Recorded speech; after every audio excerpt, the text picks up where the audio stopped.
mga kaibigan, there is a lot of things that there is a big difference in another country from here. Siyempre, malaki yung pagkakaiba. Kasi iba yung batas na pinapairal sa kanila. Iba yung style, iba yung the movements of the style of implementations of the rules and regulations under of the law, di ba? Magkakaiba ho yun mga kaibigan in the principle of life and crime and judgment, no? Magkakaiba ho yun. Kasi in another countries, ganito po ang sa kanila. There is a tit where is the law will be implemented by the law enforcement officer from the tools of the government. But some other countries like here in the Philippines, it's not the same on that country that we were mentioned today. So kaya mga kaibigan, malaki hong pagkakaiba. May malaki pong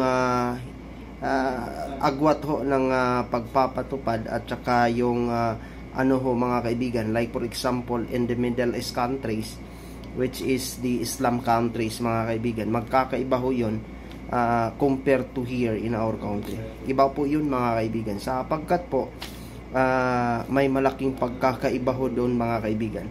Kung mamamalayan ninyo sa bansang Jordan, yung babaeng na ginahasa, they are allowed to kill the rapist, no? Pwede niya patayin yun mga kaibigan. Or there is a judgment to which is the firing squad, no? Ganun mga kaibigan. Kaya walang abusado sa kanila, walang corrupt, ganun mga kaibigan. Pag gihikap lang nimo ang lubot sa babae, no? Or something without the consent mga kaibigan, there is a violations, which is you go to prison for almost 6 years, no? That's not according me, it is according to the OFW, which is my friend mga kaibigan. Ganun ho mga kaibigan, malaki hong pagkakaiba doon. Iba dito sa Pilipinas mga kaibigan. When the legitimate operations of the law enforcement officer or the law enforcement agencies was conducting for that legitimate operations, and then the retaliations will be happen on that from that syndicate group, from that illegal group or something like that, which is mga drug lord, mga criminal, mga rapists.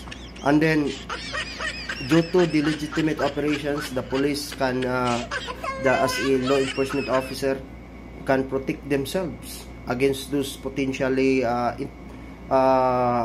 to danger or endanger the life, and then napatay, no?